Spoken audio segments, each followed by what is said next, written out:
Have you ever looked into the eyes of a cat and wondered why these small creatures seem to carry such tranquility, curiosity, and mystery all at once? Today, we'll explore cats in the light of Islam, how they're not just animals we share our homes with, but creatures that hold a special place in our deen. By the end of this discussion, you'll see why cats can teach us so much about kindness, mercy, and even our connection to Allah. The Prophet's love for cats. Let's start with a beautiful story about our beloved Prophet Muhammad, peace and blessings be upon him, and his affection for cats. It's narrated that the Prophet had a cat named Muetsa. There's an incident where the Prophet was preparing for prayer, and Muetsa was sleeping on the sleeve of his robe. Instead of disturbing her, he cut the sleeve to avoid waking her up. Think about this for a moment. The Prophet, the greatest human being, who was entrusted with the heaviest responsibility, stopped to show kindness to a cat. What does this teach us about compassion? How often do we rush through life, overlooking opportunities to show gentleness to Allah's creations? Why cats are pure in Islam? Islam views cats as clean creatures. Unlike dogs, whose saliva is considered impure in Islam, cats are permitted to roam freely in our homes, even around prayer mats and places of worship. The Prophet emphasized this when he said, "They are not impure, they are among those who go around among you." Abu Dawood. Imagine the wisdom here. Cats, with their natural cleanliness and graceful demeanor, embody a kind of purity that aligns with Islamic teachings of cleanliness. Their habits of grooming themselves and their delicate behavior remind us of the importance of keeping ourselves and our surroundings clean, not just physically but spiritually. A lesson in mercy. There's a profound hadith that should give us pause. The Prophet mentioned a woman who was punished in hellfire because she imprisoned a cat, neither feeding it nor letting it hunt for itself. Sahih al-Bukhari, Sahih Muslim.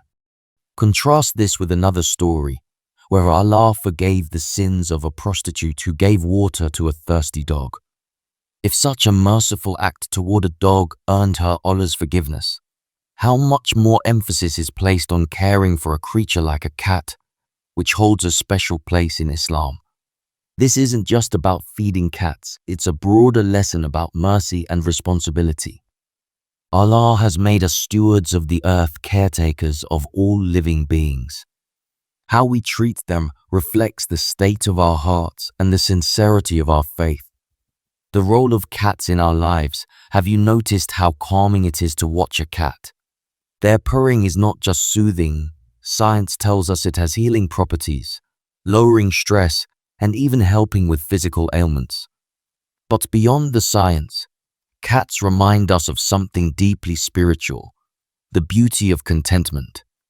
Cats don't worry about tomorrow, they live in the moment, relying on their instincts and trusting their sustenance will come. Doesn't this remind you of tawakkul, reliance on Allah? The Quran tells us, "And there is no creature on earth but that upon Allah is its provision." Surah Hud 11:6. When we see a cat stretching lazily in the sun or chasing a leaf in complete joy, it's as if they are reminding us to trust in Allah and enjoy the blessings He has given us without unnecessary worry. Cats as a bridge to spiritual reflection now. Let's go a little deeper. Why did Allah create cats with such elegance and grace? It's not random. Every creation is a sign of Allah's greatness, a reflection of His artistry. In Surah Al-Ankabut 29:20, Allah tells us, "Travel through the land and observe how He began creation."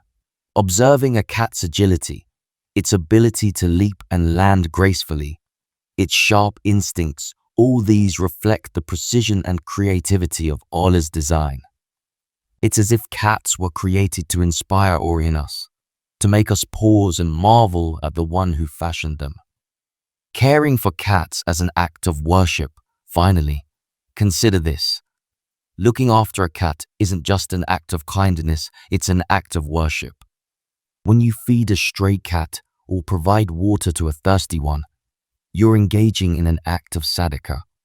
The simplest gestures, like petting a cat or leaving scraps for it, can be acts that weigh heavy on your scale of good deeds. The beauty of Islam is that even the smallest actions, when done with sincerity, can bring us closer to Allah. So the next time you see a cat, remember, this isn't just an animal. It's a sign from Allah, a reminder of mercy, cleanliness, trust, and gratitude. Cats are not just companions, they are teachers.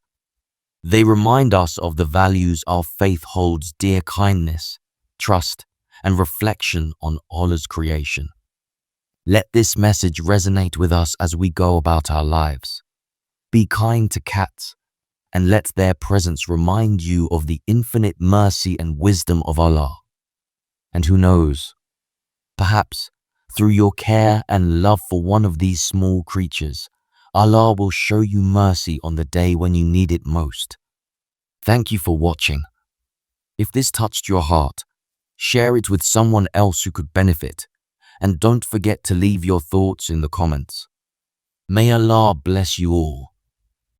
If you're enjoying our content and want to see more, don't forget to hit that subscribe button and like this video. Your support helps us grow and reach more people. Also, if you'd like to help us produce even more frequent and high-quality content, consider contributing to us on Patreon.